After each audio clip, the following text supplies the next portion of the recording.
Hello guys, welcome back sa ating channel. So for today's video ay ituturo ko sa inyo guys kung paano ito ikabit sa ating motor. Ito po ay GPS tracking device. Nabili ko po ito sa Lazada. Nagkakalaga po ito ng 773.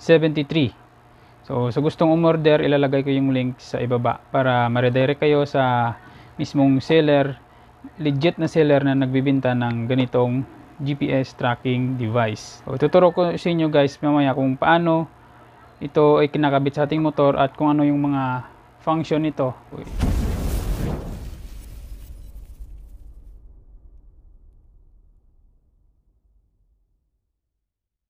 I-unbox na natin guys.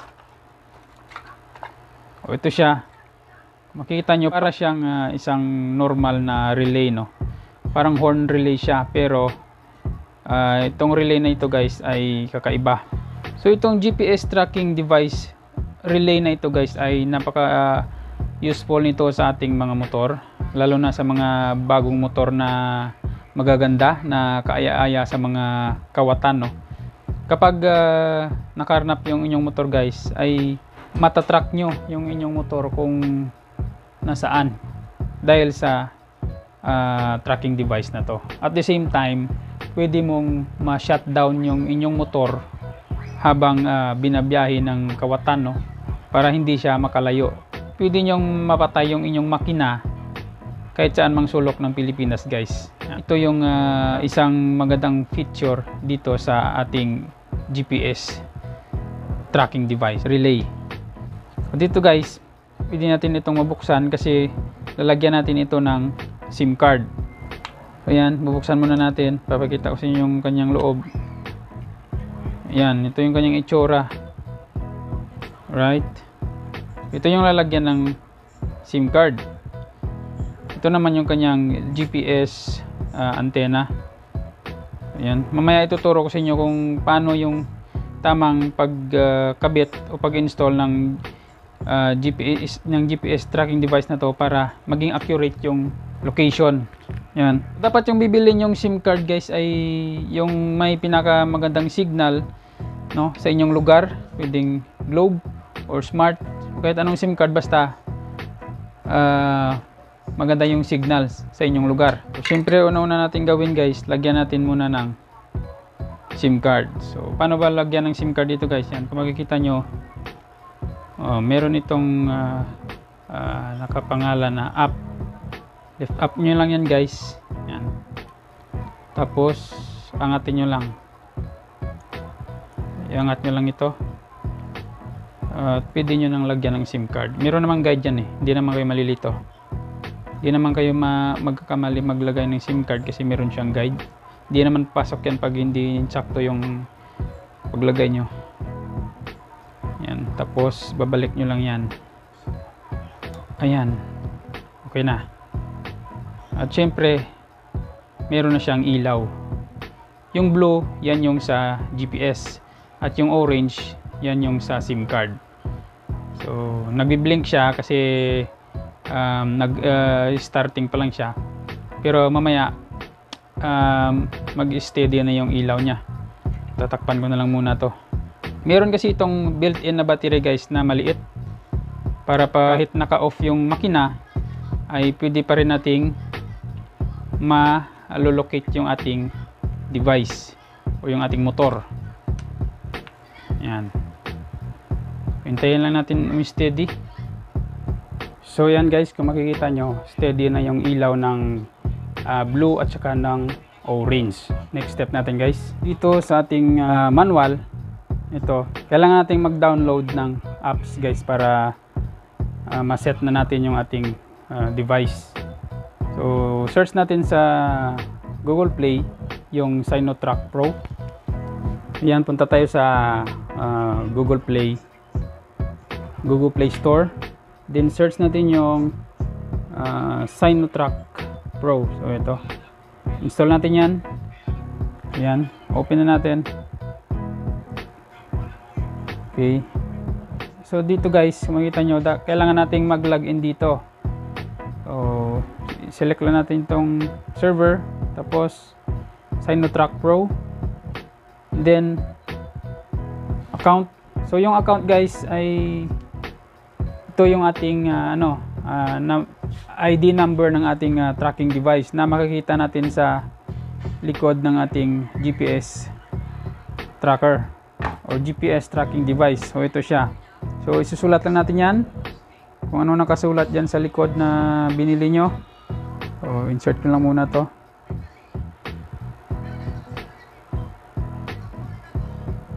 Tapos yung password niya, yung default password niya is 123456.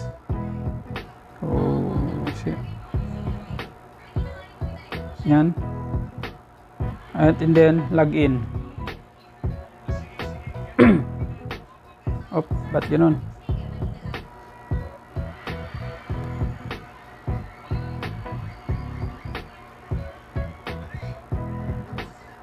So yan.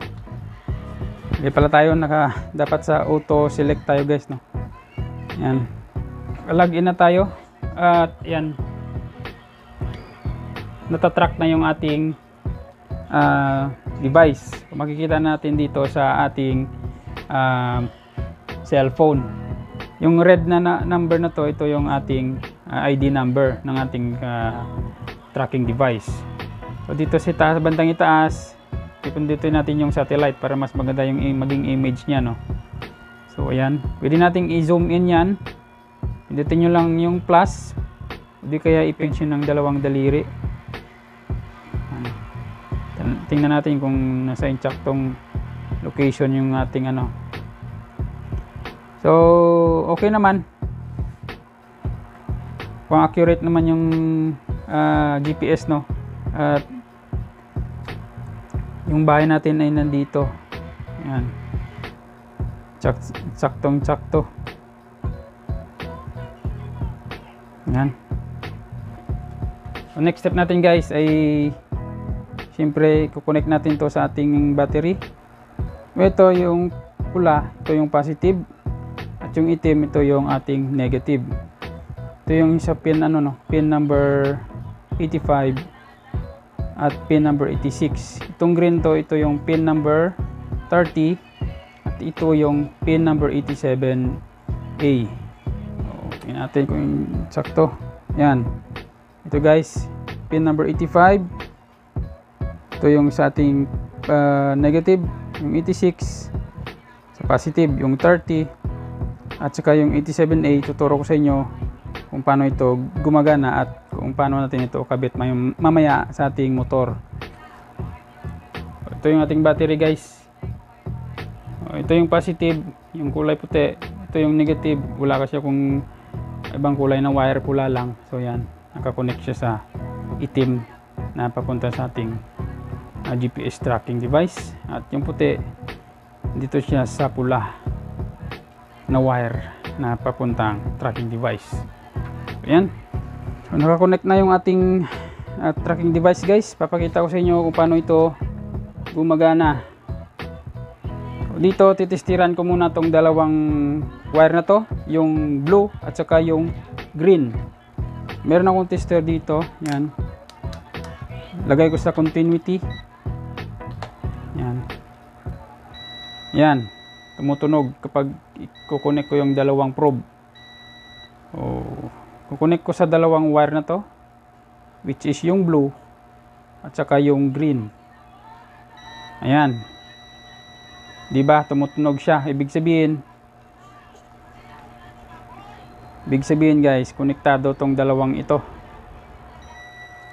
So ito guys, pansinin nyo yung ating multi-tester. Tumutunog siya. Ibig sabihin, magkakonect tayong dalawang wire na to. So guys, pagpalagay natin na yung ating motor ay umaandar, no? Dahil magkakonect tong dalawang wire na to. So mamaya tuturo ko sa inyo kung saan ba ito dapat ikinakabit sa ating motor. So dito, para ma-cut off natin yan, iti-text lang natin sa ating cellphone number or yung SIM card na nilagay natin sa tracking device natin kanina. O text natin yung ilagay natin dito yung number kanina, 09.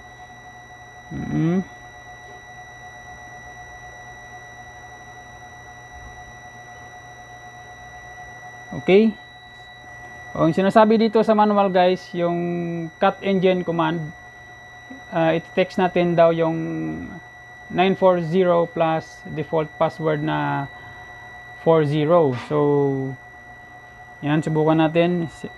I-text natin yung 940 at saka yung 4 na 0. 94000. Yan. So, send natin. Pansinin nyo yung ating multitester, mamamatayan. Yan, tayan lang natin. Ayun. Namatay siya. Ibig sabihin, nag-cut off yung dalawang wire na to. Nagkahiwala yung kanyang connection. So, ibig sabihin yan guys, namatay na yung ating motor. So, paano natin yan mapapaandar ulit? So, dito guys sa kabila, ayan, mayroong code dito na yung sabi, recover engine command. I-text na natin yung 941 plus password. Dito, try natin. 941. Tapos, yung 4 na 0. So, isi-send ko. So, pansinin nyo yung ating multitester kung andar siya pag na-send na natin. So, send.